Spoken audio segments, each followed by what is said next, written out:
Assalamualaikum warahmatullahi wabarakatuh. Bismillah, alhamdulillah. Allahumma sholli ala sayyidina Muhammad.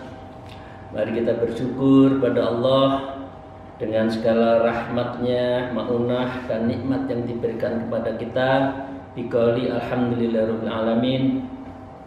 Dan bersolat pada junjungan kita Nabi Agung Nabi Muhammad Rasulullah sallallahu alaihi wasallam. Biqauli Allahumma sholli wa sallim wa barik alaihi.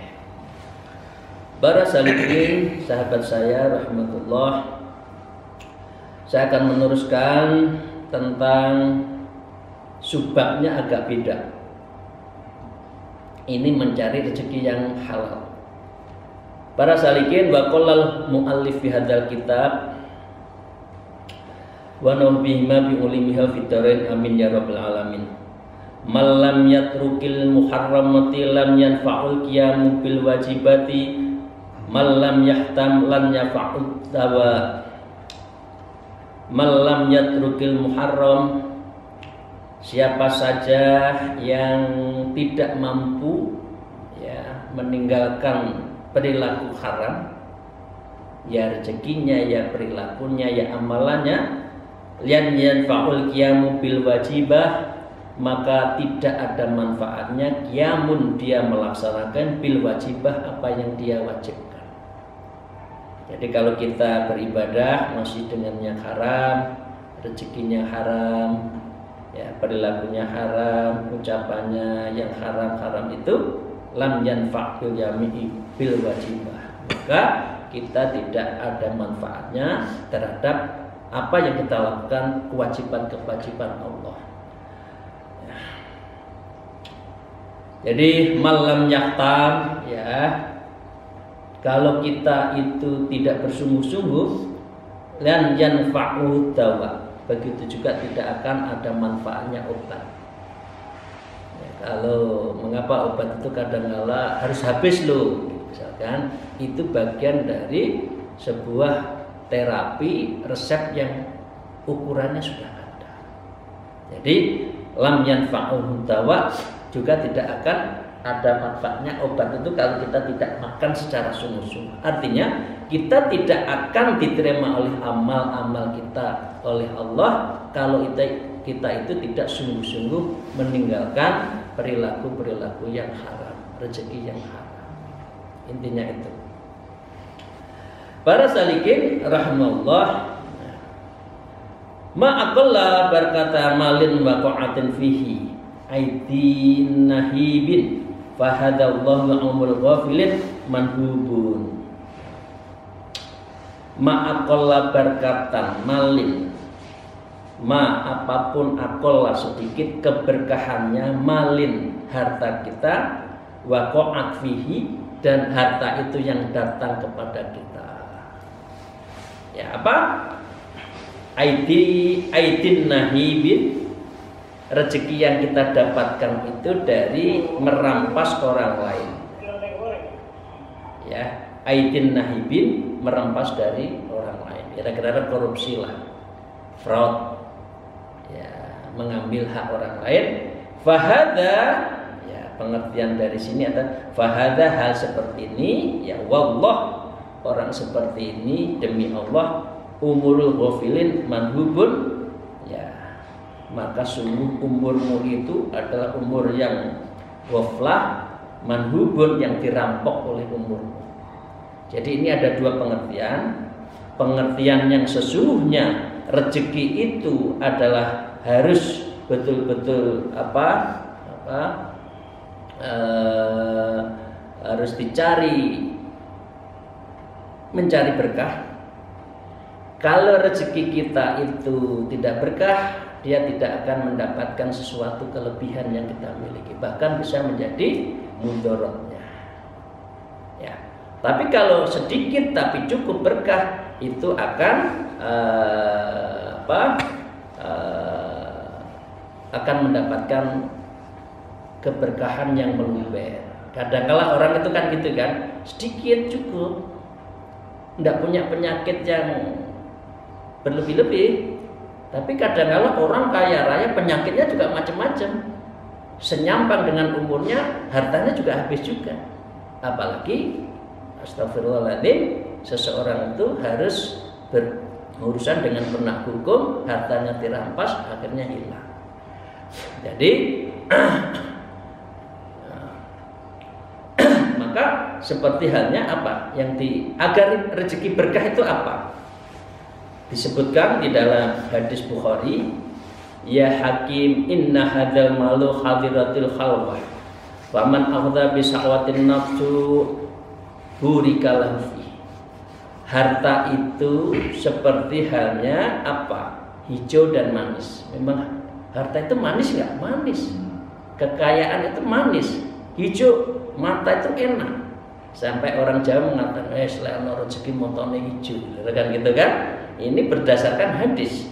Faman akhdahu bi saqatin nafsi, kalau seseorang itu mencari rezeki dalam sakhawah, lomo, untuk tasarruf, burikalahu fi, maka rezeki ini akan berkah. Jadi diniati harus dibagi. Waman akhadha bi israfin nafsin, kalau orang itu mencari rezeki karena israf, lam yubarik lahu fihi, ya. Maka dengan demikian rezeki itu tidak akan berkah, ya, karena tamak memikul yakulu wala yasba'u. Maka dengan demikian apa yang dia makan itu juga tidak memberkahinya. Meskipun kenyang tapi tidak. Meskipun kenyang tapi tidak sehat. Meskipun kenyang malas beribadah. Tapi kalau orang rezeki sedikit, orang-orang di kampung, ya, itu lihat sore masjid terus, 5 waktu, malam bangun. Nah, itu berarti rezekinya yang banyak. Ya, kita introspeksi ya. Kalau kita masih maaf, izinkan saya mohon maaf, jangan-jangan kita rezeki kita ada yang tidak berkah. Akhirnya mengapa? Zikir, sholat, melek bengi, ya, itu kok berat. Nah, jangan-jangan ada rezeki yang kita itu tidak berkah, ya. Ini ya, apalagi aidin nahibin, rezekinya itu diambil dari merampok dari orang lain. Fahada, dan seperti ini wallah, orang yang umurnya sampai 40-60 dan itu ghaflah dari Allah, maka dengan demikian umur kita itu sesungguhnya dirampok oleh maksiat. Umur kita itu sesungguhnya dirampas oleh sesuatu yang tidak pada tempatnya. Saya lanjutkan ya para salikin. Nah, misal waqalal mu'alif mithalud dunya kajuzujin jasma'a barso'a sutirat bithobi haririn fal mu'minu nafirun wa nufafirun anha li'inkisifiha laha li'inkisafiha lahu. Saya mohon maaf pada ibu-ibu yang sudah umur. Mithalud dunya, dunia itu diperumpamakan ajus, seperti ajus, orang ibu-ibu yang sudah tua. Maaf ibu ya, bukan ibu-ibu yang ikut pengajian, maaf. Ibu-ibu apa? Jasun ma'a barso'an, sudah tua, penyakitnya itu aja jasma itu lepra, barso'a belang-belang lagi, sutirat bithobi harir, meskipun ditutupi dengan sutra.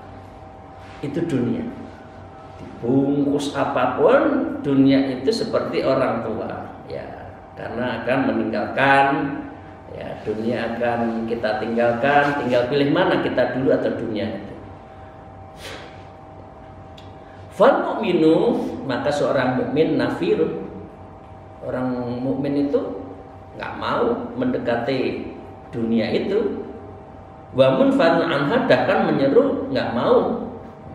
Li'inkasi fahalahu, maka dengan demikian dunia itu ya sesungguhnya akan terbuka dari orang mukmin tersebut. Pengertiannya begini. Karena dunia itu tua, dunia itu ada sakit-sakitan dan sangat membahayakan, ya kita harus jauhi. Bukan orang tua kita yang kita jauhi ya, jangan. Nah, pengertiannya itu. Meskipun kita bungkus bahwa dunia itu akan membahagiakan kita, tentu tidak. Bukan itu. Bahkan bisa kita itu ghaflah, latulhikum awalukum wala'alukum an dzikrillah. Ya, seorang mukmin tahu, enggak lah, cukuplah, saya enggak terlalu mengejar kok. Bahkan ayo jangan ngejar, yaitu fa nafirun wa munafirun. Jadi dia lari dari dunia dan mengajak untuk lari. Li'in kisafi fiha lahu, yaitu karena dia dibukakan mukasafah terhadap bahayanya dunia itu. Itu ya para salikin. Wa qala al-mu'allif badal kitab wa malabisa auto libasan antana min libasid dakwah bi ayyakulu fil muhammadin anta misli wa anta yasluhu laka antu kalimani wa man anta haqqata ukallimaka fa awwalu man halaka bidzalika iblis fa iyyaka wa hadza walau kana araja ajda ma ajrab fala tuhaqqiruhu li hurmati la ilaha illallah bi qalbihi. Para salikin,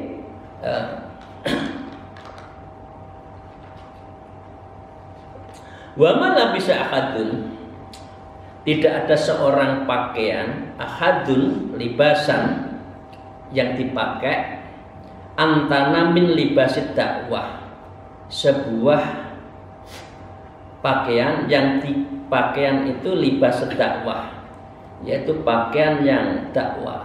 Dakwah itu pengertiannya ya ngaku-ngaku lah, sok, angkuh, ya, sombong.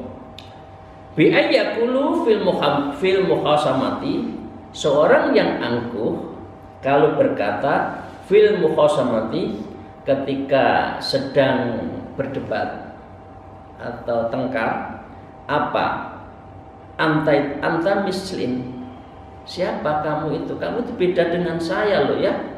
Saya itu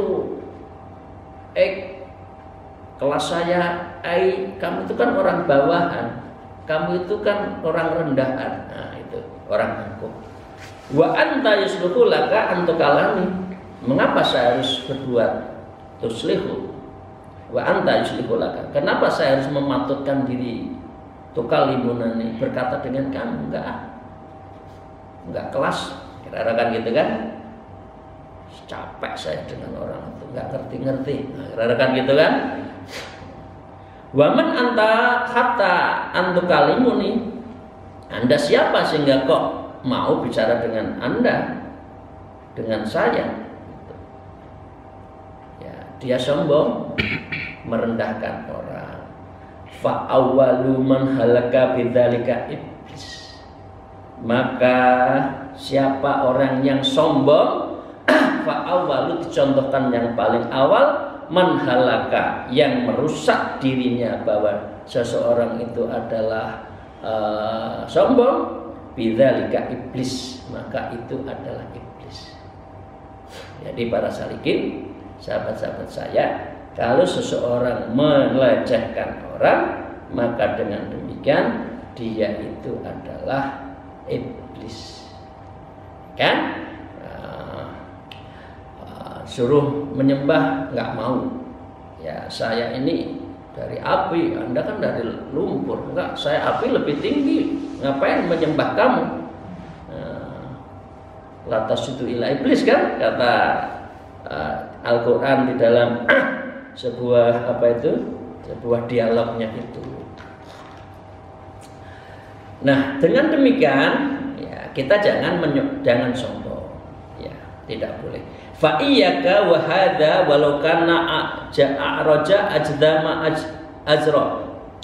Fa iyyaka, justru itu engkau harus jaga. Wa hadza, perilakumu untuk menghormati orang lain itu walau kana ajaza a'roja azama ajraba, meskipun yang kamu ajak bicara itu maaf adalah orang yang invalid, ya sakit lepra dan ajrob itu sakit gudikan. Seperti kita dulu ya, kalau di pesantren itu kan tangan semua kaki itu gudikan ya dulu itu.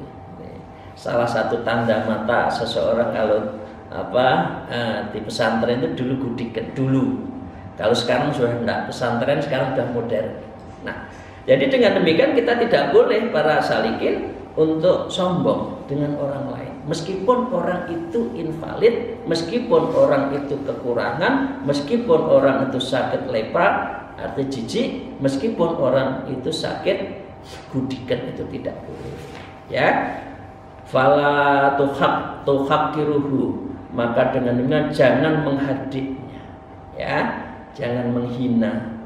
Karena apa? Li hurmati la ilaha illallah fi qalbi, untuk menghormati dirinya itu di dalam hatinya ada kalimat la ilaha illallah. Jangan-jangan orang yang kita hardik itu adalah apa? Wali. Coba kalau lihat cerita-cerita itu kan, kalau kita lihat cerita-cerita itu kan orangnya compang-camping, orangnya nggak baju, orangnya di pasar, makanannya makanan sisa. Tapi orang yang wali meskipun dia makanan sisa nggak bau loh. Orang-orang seperti itu kalau ahli ibadah bau nggak bau di badannya, wangi. Karena apa? Mereka sudah nggak khusyuk, wala tahzan, dia nggak takut. Ya, karena hanya Allah. Itulah. Karena itu jangan menyepelekan orang. Jangan-jangan yang kita sepelekan itu adalah orang-orang min auliya. Saya lanjutkan ya para salikin.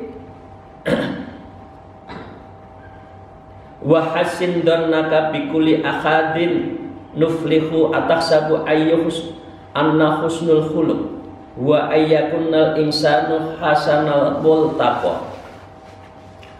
Wa hasin, dan berbuatlah donnaka, don artinya husnudon, bikulli akhadin tuflihu, bikulli terhadap seseorang, akhadin tuflihu, maka engkau akan bahagia.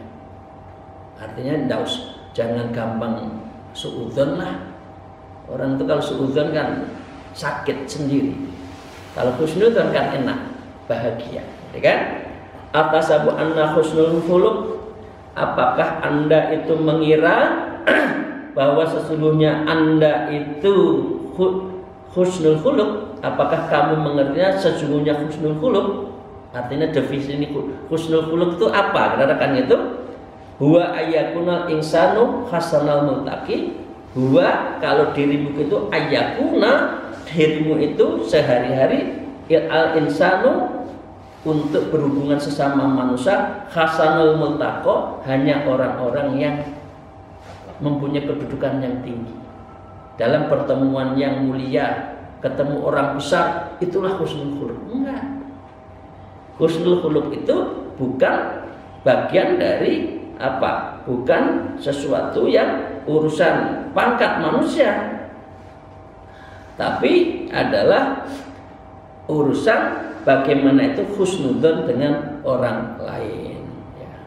Itu kadang-kala orang dianggap husnul khuluq itu kalau pakaiannya bagus, ya, punya kedudukan tinggi, di mana-mana dipuji manusia, meskipun pujiannya itu dalam bentuk branding misalkan, itu adalah bagian dari strategi mereka untuk dianggap husnul khuluq, padahal tidak. Padahal ini kalau Anda lakukan, Anda akan sombong lagi. Kalau dengan orang yang berpakaian bagus Anda husnul khuluq, tapi kalau melihat orang yang kecil Anda adalah su'ul khuluq, kira-kira itu menyempelkan, berarti Anda sombong. Padahal Rasulullah mengatakan, ya, layat ful jannah min kana fi qalbi misqalan dzarratin min kibrin, ya. Dengan demikian orang yang ada sesuatu di dalam jiwanya, satu dzarrah kok kibir, layatul jannah, ya kan? Maka dengan demikian ciri dari orang sombong apa? Innallaha jamilun yuhibbul jamal. Ya. Al-kibru batarul haqqa wa ghamtun nas. Jadi ciri orang yang apa? Sombong itu adalah dia menyepelekan orang dan dia itu adalah selalu menolak terhadap kebenaran orang lain. Itu orang sombong.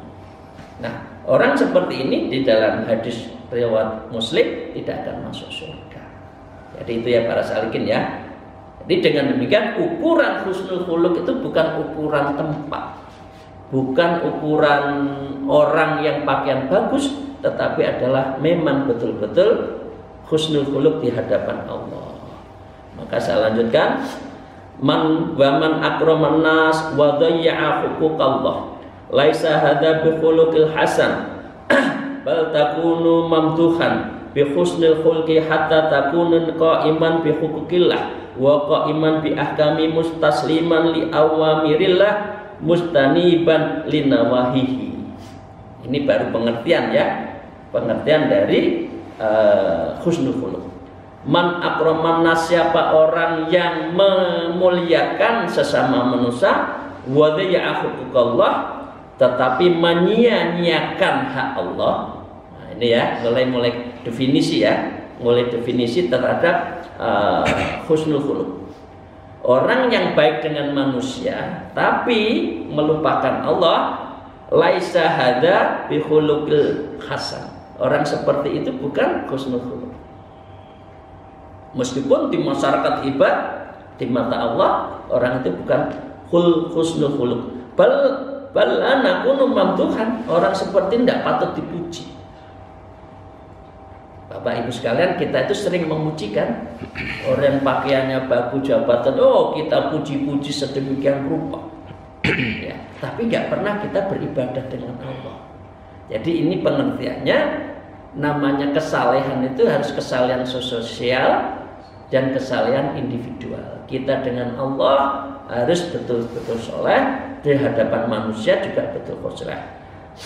Bi husnil khuluq hatta takuna qa'iman bi huquqillah.